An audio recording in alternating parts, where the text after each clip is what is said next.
Hey Oasis, I hope things are going well for you today as we're starting off with a great week. Got a word for us in Proverbs chapter 5. And this is a short little proverb that we're going to hit on, but it's just the amazing foundation of us being able to be strong with our discretion, which just simply means to be able to make decisions. I know so many times over the years, the whopping 37 years of my life, being able to make a decision, and it always tends to put us through a little bit of a ringer. It always gives us a little bit of a struggle because we want to look at every angle. We want to make sure that we're making the best decision possible. But how do we do that consistently? How do we do that and it be successful? And so that's where I want to focus on us today is Proverbs chapter 5, verses 1 and 2. It says, "My son, be attentive to my words. Incline your ear to my understanding, that you may keep discretion, and your lips may guard knowledge." Starting in the middle of the verse here, we see that word discretion, the ability to make decisions. But again, how will you do that? Keep going. Actually, we're going to back up just a little bit. It says, "Incline your ear to my understanding." Inclining your ear, that means you're consistently going back to a source. You're consistently referencing, not leaning on your own understanding, as Solomon said in just 2 chapters previous in chapter 3. It says, "But in all your ways acknowledge God. Acknowledge God, and He will make your path straight." And so incline your ear. This is a father talking to a son is what Solomon heard from his father. Follow the statutes of the Lord, and that you may be successful and that you may live long in the land.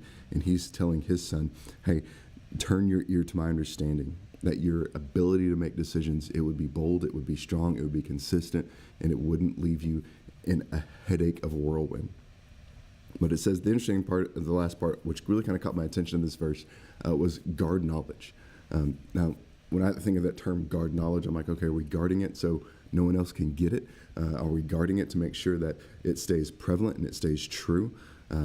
But inside this realm, there is that word of protection, of guard, of paying attention to, okay, this is not something that is true. This is not something that is going to help knowledge or let knowledge prevail and be seen. And so there is that reality of guarding it and protecting it. But that word guard also means to comply with. And so inside this realm of guarding your heart, of protecting knowledge, but also complying with it, brings us back to just the beginning of this verse where it says, "May you be attentive to my wisdom." And so sometimes we have to turn our attention back to really the goal of gaining wisdom, just gaining it, making sure that we're staying in that realm, that we're not being distracted by something that we want to achieve or something that we want to experience, but we want to stay neutral and centralized, and I just need to keep gaining wisdom and knowledge, and that in all my ways I may acknowledge God and see what He has for me, to see the path that I'm headed on, that He's going to make it straight where I've made it curved and broken it and stopped and all the other things that we do.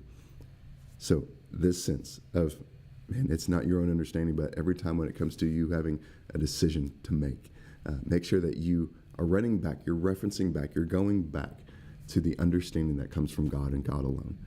And I hope that encourages you today to take some time throughout this week, take some time today, and finish the rest of this chapter. This chapter is very strong. It's very bold. He goes in talking to his son of like, hey, the rest of this chapter talks about, hey, once you run for the woman of adultery.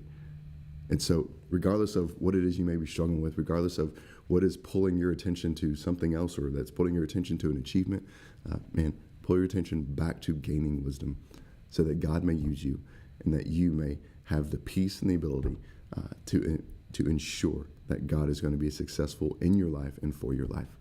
And I hope you have a great rest of your day. Enjoy some time with your family. Enjoy some time in the Word. We'll see you here Wednesday. We got things going on Wednesday. We got a great thing going on Friday. We're going to reach out to Gene Howe just across the street and down the ways. And it's going to be a great time to help them out with their event and us just throw a good cookout for them. So make sure you sign up on the app for that. And we'll find a place for you to come and help serve your community for the cause of the gospel. And we'll see you all next Sunday morning.